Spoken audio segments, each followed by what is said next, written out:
चलिए आगे बढ़ते हैं और अब बात करेंगे अमेरिका के उस हथियार की जो ईरान के साथ युद्ध में तुरुप का इक्का साबित हो सकता है। हम बात कर रहे हैं सालों पुराने वॉरहॉग फाइटर जेट की, जो देखने में तो छोटा लगता है लेकिन इसका वार हमेशा असरदार, खतरनाक, जबरदस्त होता है। ईरान के साथ युद्ध में हॉर्मुज जैसे छोटे समुद्री क्षेत्र में लड़ाई लड़ने के लिए वॉरहॉग ट्रम्प कार्ड साबित हो सकता है। कितना बड़ा हथियार है जी? देखिए, हथियार बड़ा है, लेकिन ये हथियार जो है जी, जो आप वॉरहॉग दिखा रहे हैं जी, A10, इसकी ये क्यों इस्तेमाल किया जाता है, ये बड़ा इंटरेस्टिंग होगा हमारे व्यूअर्स के लिए जी। ये बेसिकली जब ये ग्राउंड अटैक किस्म का एयरक्राफ्ट है और ये तब इस्तेमाल किया जाता है जब आपको पता है, जैसे कि एक हमने खबर बताई थी कुछ समय पहले कि 10,000 लोग वो डाल रहा है डोनाल्ड ट्रंप एडिशनल, 10,000 सैनिक डाल रहा है। A10 यहां पे बीच में कैसे आता है जी, कि जब आपकी इन्फेंट्री गाड़ियों में जाएगी, जब आपके टैंक्स जाएंगे, सामने से दुश्मन आएगा, तो जो सामने से दुश्मन है, वो जो सामने दुश्मन है वो किसको अटैक करेगा? वो अमेरिकन ट्रूप्स को अटैक करेगा। तो ऊपर उनको सपोर्ट देने के लिए ऊपर वॉरहॉग है। वॉरहॉग सामने वार करके ईरान के पूरी फौज को बर्बाद करेगा, इनके लिए रास्ता साफ करेगा। मैं आसान शब्दों में समझना चाहूंगा। आप कह रहे हैं कि एक सड़क है, एक सड़क के ऊपर अमेरिका का ट्रूप जा रहा है, सामने से ईरान का आ रहा है, तो इनको पता लग गया कि सामने ईरान के फौजी हैं या उनका ट्रूप है, तो ये फिर जाएगा A10 वॉरहॉग और इसकी तरफ से उनको तबाह कर दिया जाए। ऐसा ही होगा, एकदम यही है। और ये चाहे सड़क पे हो, चाहे क्रॉस कंट्री हो, सामने ट्रक हो या सामने ईरान का टैंक हो, इसमें डिप्लीटेड यूरेनियम राउंड्स भी डलते हैं जो कि आर्मर पियर्सिंग होते हैं और 30 mm के राउंड इसमें होते हैं और तकरीबन 3 से लेकर 3,500 राउंड प्रति मिनट फायर करने की क्षमता करता है। इसके अंदर मिसाइल हैं। चलिए, कुछ खासियत ऑलरेडी आप बता चुके हैं, लेकिन फिर भी मैं बताता हूं कि A10 वॉरहॉग थंडरबोल्ट 2 का पूरी खासियत, ताकत क्या है? ताकत क्या है? कई हथियार लेकर जाने में सक्षम है, ये ताकत है इसकी। और उसके बाद अगर मैं ताकत का जिक्र कर रहा हूं, अगला दिखाइए, खासियत भी दिखाइए, ताकत भी दिखाइए। मिसाइल बम लेकर जा सकता है, ताकतवर गन है इसके पास, AU-8 एवेंजर, हजारों राउंड फायरिंग कुछ सेकंड में कर सकता है जी। ये तो जबरदस्त। ये एक मिनट के अंदर 3 से लेकर 4,000 के बीच में दरमियानी जी, 1 मिनट में, यानी कि आप लगा लीजिए 1 सेकंड में या 50 से लेकर 75 राउंड फायर कर देता है। ठीक है, टारगेट कम ऊंचाई से बिल्कुल सटीक निशाना लगा सकता है। एकदम। एक बात ध्यान रखिएगा गौरव जी, ये सुपरसोनिक हवाई जहाज नहीं है, this is not a fighter jet ji, ये ग्राउंड सपोर्ट में आता है। और ये जो जहाज है ये सबसोनिक है, यानी कि 0.8 0.9 मैक पे चलता है। ये ध्वनि की जो रफ्तार है उसको पार नहीं करता, ये मैक 1 पे नहीं जाता है। ठीक है, लेकिन ये क्यों घातक है? ये इसलिए घातक है क्योंकि जब ये ऊपर से उड़ रहा है और नीचे आपके ट्रूप्स हैं, ये नीचे चलने वाले जो सिपाही हैं अमेरिकन, उनका हवा में उड़ता हुआ सुरक्षा कवच है। मैं उसके ऊपर भी आऊंगा, समंदर के ऊपर भी, लेकिन कुछ और भी इसमें अहम चीजें वो दिखाते हैं। छोटा जेट है, बड़ी चोट करता है, छोटे रमने से तेज उड़ान भर सकता है, ये बहुत इंपॉर्टेंट है। उसके बाद छोटा जेट बड़ी चोट इसलिए भी कह रहे हैं क्योंकि हवा में लंबे समय रहने में सक्षम है। कुछ तथ्य आपके सामने रख रहे हैं। मेरा एक और सवाल है, मेरा सवाल ये है, आपने कहा सड़क पर अमेरिका का ट्रूप जा रहा है, सामने से ईरान का आ रहा है, लेकिन एक और सिचुएशन इमेजिन करते हैं कि पूरा एक जंगी जहाज, समुद्री जहाज अमेरिका का, उसको ईरान के 10 छोटे छोटे जहाज पूरी चारों तरफ से घेर लेते हैं, तो फिर A10 क्या करेगा?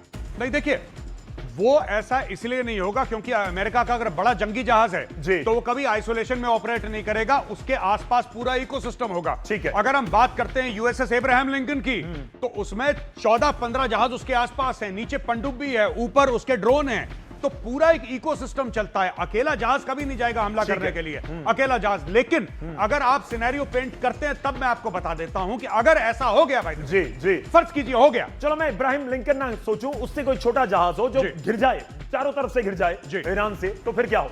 ये वॉरहॉग दूसरे ईरानी जहाज को बर्बाद कर देगा, पानी के नीचे चला जाएगा, वो पानी के नीचे चला जाएगा। जी बिल्कुल। मेरा एक और सवाल है, मैं आगे बढ़ूंगा। इसका मतलब यह भी है कि अब ग्राउंड ऑपरेशन की बिल्कुल तैयारी है। A10 अगर उतर गया तो, वॉरहॉग उतर गया तो समझ लीजिए कि ये तो फिर जमीन के ऊपर जंग नजर आएगी। जैसा मैंने बोला, इन्फेंट्री भी आ रही है जी। न्यूयॉर्क टाइम्स की रिपोर्ट है, उनकी रिपोर्ट है कि आर्मर्ड कॉलम्स आपके मूव कर रहे हैं, टैंक्स आ रहे हैं, APCs आ रहे हैं, तो उनको सपोर्ट देने के लिए आपका ये हवाई जहाज है जो ऊपर से सपोर्ट देगा। यानी कि अगर ये डिप्लॉय होता है, संकेत यही है कि आपका ग्राउंड इन्वेजन शुरू हो रहा है। चलिए आगे बढ़ते हैं। एक और बड़ी खबर है इस समय जो मैं जिक्र कर रहा हूं, हमने जहाज की बात की है और अब बात स्ट्रेट ऑफ हॉर्मुज को लेकर जो तनातनी जारी है उसकी बात करेंगे। हॉर्मुज से एक जहाज निकला, उड़ा दिया गया, तस्वीर आपके सामने रखी। बड़ी खबर इस समय है कि इस बीच हॉर्मुज को लेकर ईरान की बड़ी तैयारी की खबर है। हॉर्मुज पर टोल टैक्स लगाने की तैयारी में है ईरान। हॉर्मुज पर टैक्स का अधिकार चाहता है ईरान। जहाजों को सुरक्षा देने के बदले टैक्स का दावा किया जा रहा है। देखिए जो तस्वीर आई थी, एक बार फिर लेकर आएंगे, हमारी टीम एक बार फिर लेकर आएगी तस्वीर जब जहाज चल रहा था, वो वाली तस्वीर अगर लेकर आए पीसीआर, और वो तस्वीर आपको दिखाएंगे। वो इसलिए भी है, इस खबर के साथ बिल्कुल जाकर मैच होती है।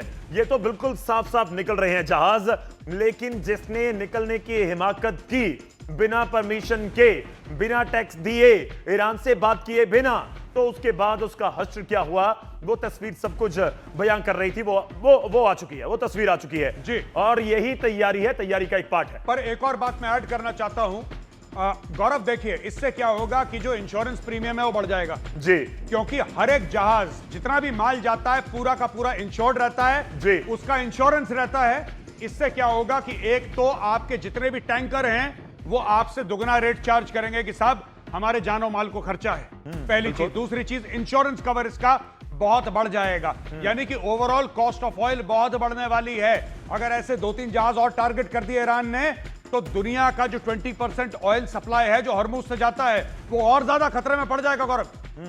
ये आज तक तस्वीर नहीं आई थी, इस तरह से जहाज को टारगेट करना, उड़ाना, जला देना। जी बिल्कुल। मैं ये जानना चाह रहा हूं कि इसका असर क्रूड ऑयल के प्राइसेस पर भी आ सकता है। 100%। यही तो पूरी बात है। हाँ। पूरा जो ईरान कर रहा है वो क्रूड ऑयल के प्राइसेस को मैनिपुलेट करने की कोशिश कर रहा है कि ईरान जितना बार करेगा, जहां पर अमेरिका ने धमकी दी कि हम ग्राउंड ट्रूप्स डाल रहे हैं अंदर, हम लोग शुरू कर रहे हैं, 7,000 यहां, 2,000 इधर, 3,000 इधर, 10,000 इधर, यहां पे वॉर आएगा यहां से। ईरान ने चुपचाप से स्ट्रेट ऑफ हॉर्मुज पे एक जहाज पकड़ा जिसने टैक्स नहीं दिया था, जिसने अनुमति नहीं ली थी, मारी मिसाइल उसके अंदर, पूरा जहाज जला दिया कि ठीक है अगर तुम ऐसा करोगे तो फिर हमारा जो हाथ है वो तुम्हारी गर्दन पे ऐसे है। चलिए, जहाज निकलने नहीं दिया, उड़ा दिया, जला दिया, बिल्कुल तबाह कर दिया। लेकिन इस बीच मैं आपको दिखाता हूं स्टेट ऑफ हॉर्मुज। बहुत चर्चा हो रही है बहुत दिनों से स्टेट ऑफ हॉर्मुज की। एक बार फिर से मैप के जरिए स्टेट ऑफ हॉर्मुज दिखाने की कोशिश करेंगे।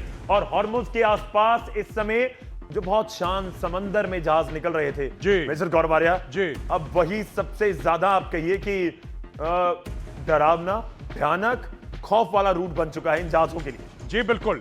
ये देखिए साहब, दो चीजें हैं, मैं आपको बता दूं क्योंकि आपके मैप में है इसलिए बता देता हूं। बिल्कुल। ये स्ट्रेट ऑफ हॉर्मुज है जी, और ये बाब अल मंदब है। हाँ, ये दोनों जगह हैं जो एक्टिवेट यहां पे हुथिया, ये इस इलाके में जहां पे मेरा हाथ है जी, ये हुथियों का गढ़ है। जहां मेरा हाथ है ये हुथियों का गढ़ है जी, और वो ईरान के लोग हैं। ईरान फोन उठाएगा जो आग लग रही है स्ट्रेट ऑफ हॉर्मुज पे, यहां पे जो आग आपने दिखाई थी बिल्कुल वही आग अब यहां पे लगेगी। ये नेक्स्ट प्लान है ईरान का, ये जगह बाब अल मंदब। कितना पैसा आ सकता है? मेरे पास एक आंकड़ा है, 75 अरब डॉलर कमाने की प्लानिंग है पूरी ईरान की इस यहां पर टैक्स लगाकर। ईरान ये मान के चल रहा है कि 100 से ज्यादा शिप रोज चलेंगे जी, 100 से ज्यादा शिप रोज जाएंगे। बिल्कुल, जाते थे पीस टाइम में। बिल्कुल। अगर सबसे वो 2-2 मिलियन डॉलर लेता है तो 200 मिलियन डॉलर एक दिन के हो गए।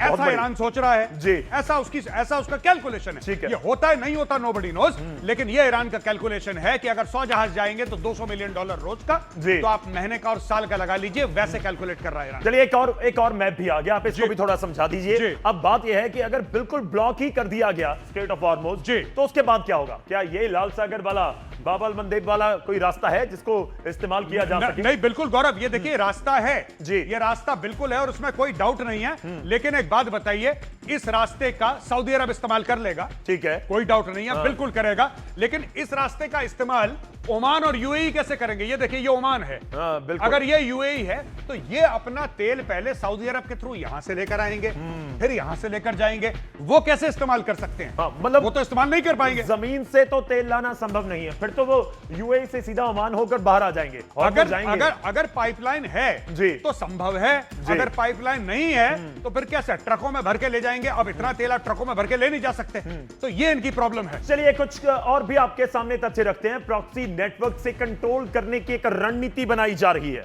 यह जंग का बदलता हुआ रूप है जिसको आप समझिए, जिसको हम आप तक रखने की कोशिश कर रहे हैं। कैसे बाब अल मंदब पर कंट्रोल करेगा ईरान? शिप पर अटैक और डर का माहौल, जो हमने पहले मैप दिखाया, हम जिक्र कर रहे थे कि हॉर्मुज बंद हो गया तो इधर वाला चलता रहेगा, जी। लेकिन उसके ऊपर भी कंट्रोल करने की कोशिश इस समय नजर आ रही है। शिपिंग डाइवर्जन स्ट्रेटजी भी साफ तौर पर नजर आ रही है। नहीं, बिल्कुल आप देखिएगा कि लंदन है जगह जी। जहां से ये इंश्योरेंस बहुत बड़ा लॉयड वगैरह कंपनी है जो बहुत सबसे बड़ा इंश्योरर जी। हैं जो शिप्स के।